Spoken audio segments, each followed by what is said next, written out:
Estamos de volta. Os desafios e ameaças que envolvem a exploração de petróleo na área do pré-sal em tempos de golpe de Estado no Brasil. Esse é o assunto do Melhor e Mais Justo de hoje. E dessa conversa participam Guilherme Estrela, geólogo e ex-diretor da Petrobras, e Fernando Brito, jornalista responsável pelo blog Tijolaço. A Operação Lava Jato, para além do necessário combate à corrupção, ganhou contornos questionáveis e trouxe graves efeitos sociais e econômicos ao país ao atingir em cheio um setor tão estratégico quanto o petroleiro. Isso sem falar de setores relacionados, como a construção pesada, a indústria naval, a indústria petroquímica, etc, etc.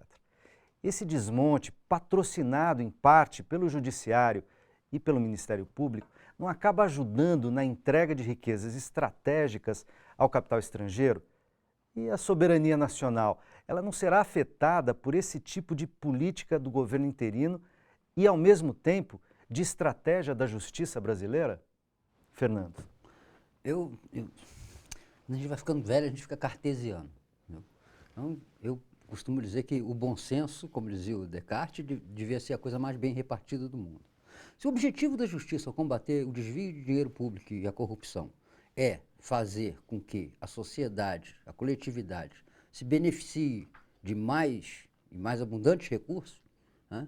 Como é que se justifica que uma ação judicial seja desenvolvida sem os cuidados para que essa própria ação não se torne fonte de uma quebradeira geral de empresas, de um empobrecimento geral do país, de uma demissão de milhares, dezenas de milhares de trabalhadores, do aniquilamento de atividades econômicas? É um contrassenso aí. Como é que eu vou preservar o bem-estar público evitando a corrupção se a maneira de eu fazer isso constrói a crise social, trabalhista e econômica nesses setores? Isso é uma contradição. E não existem coisas contraditórias sem que sejam propositais, pelo menos não ao longo do tempo. Existe claramente na ação judicial o objetivo de desmontar as capacidades que esse país tem de se desenvolver na linha do que o professor Guilherme Estrela falou no final do bloco anterior, de se afirmar como uma nação potencialmente destinada a liderar uma boa parte do planeta ao longo desse século. Não é liderar no sentido que nós estamos acostumados da subserviência, mas é liderar no sentido de ser o porta-voz das aspirações dos países menores que nós, mais sofridos que nós, mais incapacitados do que nós pela falta de recursos, de que esses países e esses povos têm o direito ao progresso social, à liberdade, à justiça, a um entendimento mundial que dispense a guerra, dispense a opressão, dispense a dominação.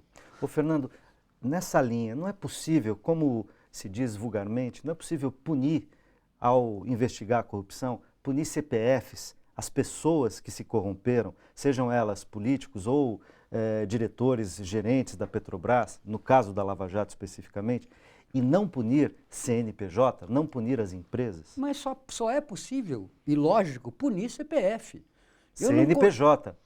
Punir CPF. Punir CPF. Tá, eu não vejo a maneira de punir penalmente a OAS ou a Odebrecht, etc. Como assim? Pegar a plaquinha deles e levar para dentro da cadeia? Não, quem tem que ser punido é o diretor da empresa, quem tem que ser punido é o dirigente da empresa, o dirigente da empresa pública também, que pegou dinheiro, que deu dinheiro. Embora a gente saiba também que não há um grande negócio no mundo que se faça de mãozinha limpa. Isso aí é vira-latice nossa. Em nenhum setor, não é só no petróleo. Rouba-se todos os idiomas do planeta. Não? Então, não quer dizer que não tenhamos que combater os nossos aqui. Mas só é possível isso. Mas não, aqui não.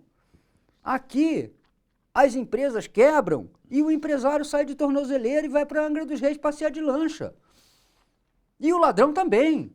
Porque é uma vergonha, nós estamos assistindo o inimaginável. Quem disse que o crime não compensa? Vai ver se o Barusco não está bem compensado. Para viver como um nababo, eu e você topamos uma tornozeleirinha dessas. Passear de lancha, tomar sol? Que isso? Mas ele dedurou, ele fez a delação premiada. E que critério é esse? Agora é esse o critério? Roubei sim, mas contei quem foi lá comigo. Como assim? Eu vou sair livre? Estamos vendo uma inversão completa de valores nesse país. Eu E sou de do tempo. descumprimento da lei. Não é isso que está na letra da Constituição brasileira, é? Não está na Constituição brasileira, mas eu comecei citando Descartes, entendeu? Não está nem no bom senso. Não é do bom senso uma pessoa roubar e sair livre e premiada desse ato criminoso. Não há lógica nisso. Então, tudo que não há lógica, desculpe, entendeu? Não pode prevalecer. Guilherme. Vamos lá. Ninguém está defendendo o crime. O crime tem que ser punido. Todos têm que ser punidos, não é? Há uma grande crítica a esse movimento que é, no fundo, elogiável de coibir a criminalidade, mas esse movimento tem que ser democrático. Ele tem que pegar todos os envolvidos, não é só pegar os envolvidos no momento, mas tem havido denúncias em relação a governos anteriores que não têm sido devidamente, ou pelo menos com a mesma intensidade, averiguadas e tratadas pelas nossas instituições da mesma forma que estão tratando aí os delitos cometidos nos governos de 2003 para cá, né? Então é importante que as coisas sejam equilibradas. Muito bem, mas tirando isso, quer dizer, isso que vocês já comentaram, esse ponto que vocês já comentaram, quer dizer, a hora que você pune a empresa, e você pune a empresa de engenharia brasileira, você está atingindo a base de um desenvolvimento nacional, industrial, autônomo.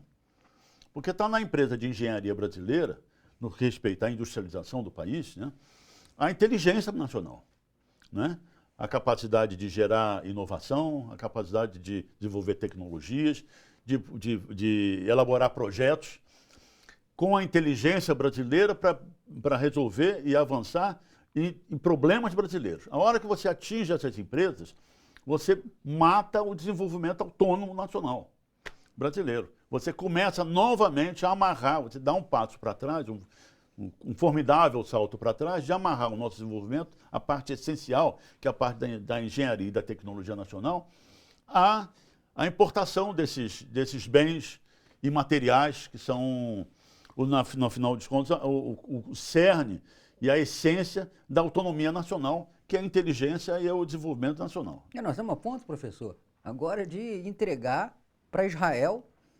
a divisão da Odebrecht, que planeja e constrói os mísseis que servem à Força Aérea Brasileira e ao Exército Brasileiro.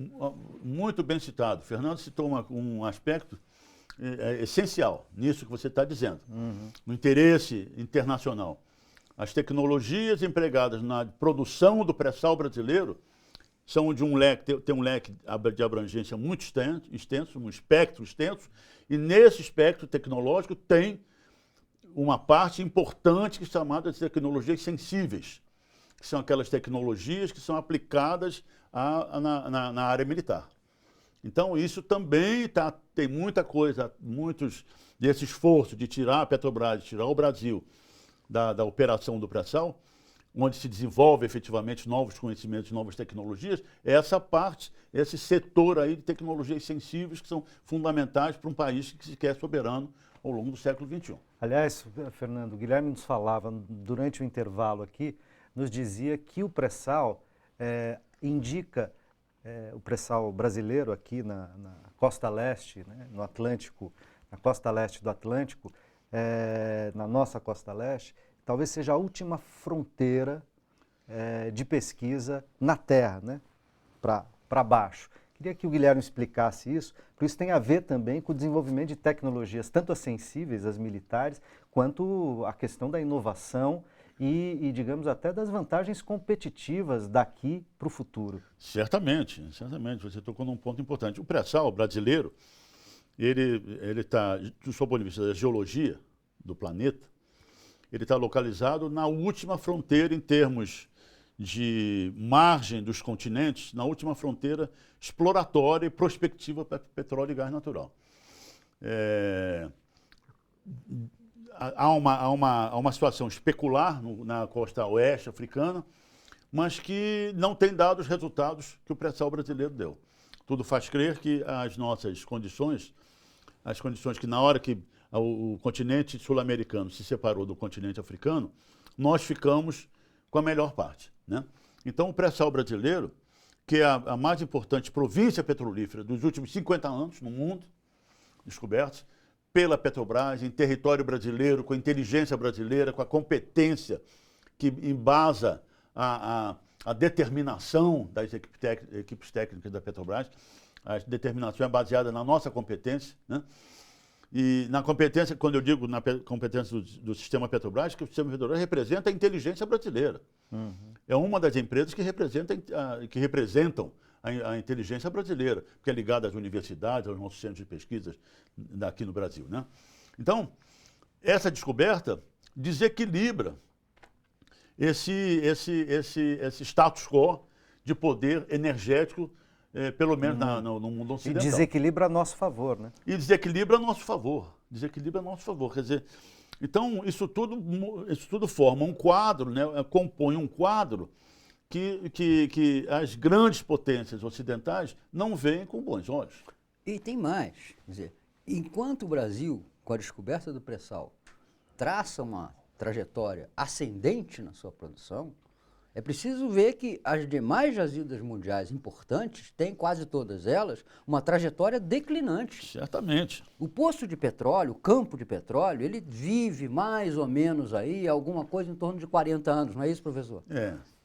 E as maiores do mundo, por isso que o professor falou que há 50 anos não se descobre, porque a última jazida, mega jazida que se descobriu foi o Mar do Norte, que está agora entrando no final da sua exploração, como a bacia de Campos também tem uma trajetória declinante. É tão visível isso que o Brasil, em apenas 9 anos, passou a ter quase 40% da sua produção sustentada pelo pré-sal e basicamente apenas por 2 campos. O Brasil produziu no mês passado alguma coisa em torno de 3,3 milhões de barris de óleo equivalente, que é a soma de petróleo mais o gás, de óleo equivalente por dia. Desses 3 milhões e 300, 1 milhão praticamente veio de 2 campos. Os campos de Lula, que era antigamente no início do pré-sal conhecido como Tupi, e o poço de Sapinhoá, que era conhecido como Guará. 2 em mais de 15 campos já descobertos e ainda em avaliação dentro do pré-sal da Bacia de Santos. O Brasil tem 9 mil poços de petróleo. O pré-sal, desses 9 mil, 60. E produz 40%. É esse o tamanho do que nós estamos entregando. É essa riqueza que nós vamos dizer, senhores, levem de nós. É preciso não só ser conservador, é preciso não ser lógico, é preciso ser, um lesador da pátria, para permitir que isso se vá entre os nossos dedos. Deixa eu fazer... Só o que ele quer dizer, Diga. um minuto. Ele falou no ocaso do Mar do Norte. Por que o atual movimento de venda de Carcará, né, um campo do pré-sal, tem a grande interesse da empresa norueguesa Statoil? Porque eles estão pensando estrategicamente no país deles. E vendida pelo atual presidente da Petrobras, Pedro Parente, por um valor aparentemente bastante abaixo da potencialidade do campo, né? Isso, quer dizer, nós não podemos subestimar a inteligência dos noruegueses, nem de quem quer que seja, mas o interesse norueguês, né, eu me permito fazer essa interpretação, está ligado ao ocaso de produção do Mar do Norte. A Noruega, se não tiver novas reservas para lhe sustentar, suprir de óleo, de petróleo, a Noruega vai entrar proximamente em problemas. E tem o seguinte, essa venda de Carcará está sob o domínio, sob o modelo de concessão, né? Então, a Statoil vai ser proprietária do petróleo produzido. Achado lá. Né? Tá entendendo? Então, isso está dentro de uma É mais estratégia grave nacional ainda. norueguesa.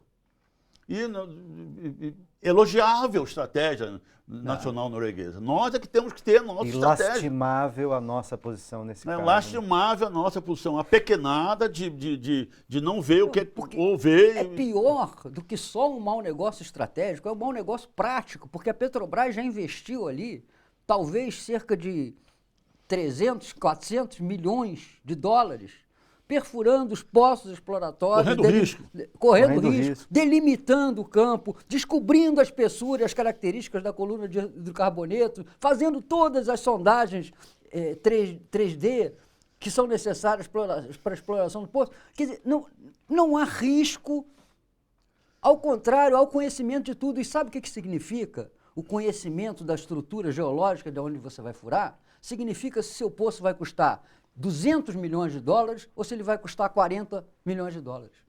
É simples assim. Significa se ele vai custar 200 ou 40, 5 vezes de diferença. Nossa, e nós estamos vendendo o que nós já sabemos o que precisa para fazer ali. Deixa eu botar, nós temos pouco tempo e nós temos aqui um conjunto de perguntas dos nossos internautas e eu vou ver se, vou tentar fazer um negócio aqui meio diferente, vamos ver se dá certo, que é pedir que vocês juntem nas respostas essas questões aqui, embora elas tenham relação, mas não são exatamente iguais. Kátia Paz diz o seguinte: o que pode significar esta nova política internacional instituída pelo ministro José Serra para a Petrobras? O Glauber Rocha emenda com a seguinte pergunta: como avaliar as novas relações e correlações de força no Mercosul e o papel da Petrobras no desenvolvimento dos países que integram este grupo? E o Décio Oliveira pergunta, por fim, que eu vou pedir que vocês terminem com essa resposta, se é que é possível responder a isso. Passando o projeto de lei do Serra, que entrega o nosso petróleo, quais os caminhos possíveis para reverter o saque, para reverter a entrega ao capital internacional? Ele pergunta: a reestatização é possível? Fernando.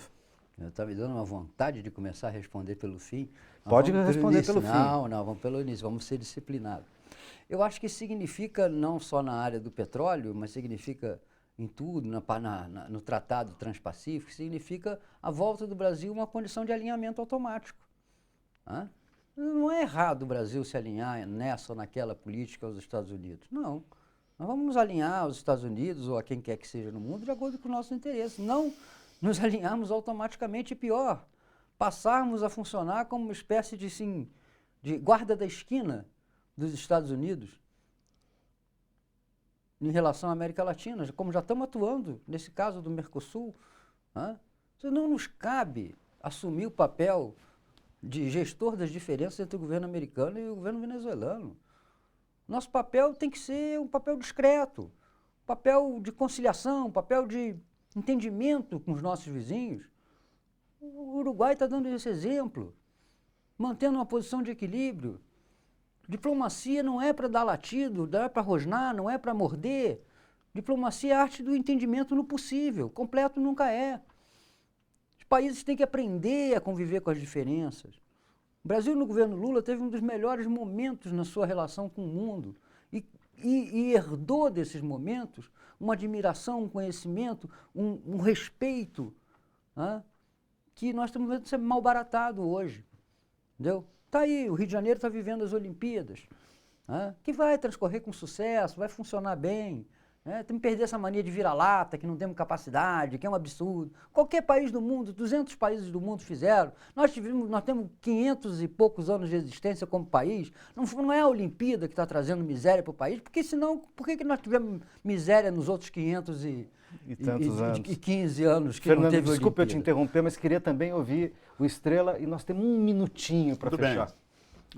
Isso tudo está no contexto global, né, que tem como objetivo o enfraquecimento brasileiro.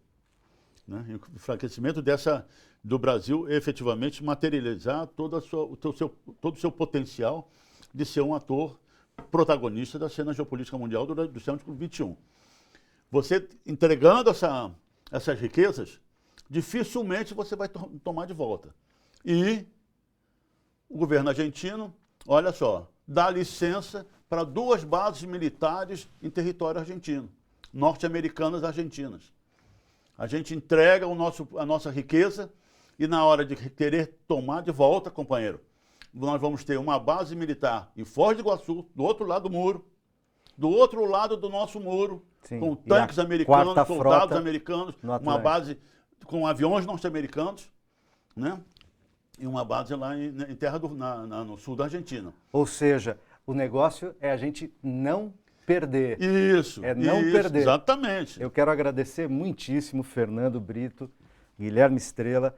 A conversa foi ótima, para mim foi absolutamente esclarecedora. Agradecer também a você que nos acompanhou até aqui. Agradecer muito aos internautas que fizeram muitas perguntas. A gente colocou o máximo que deu aqui na conversa.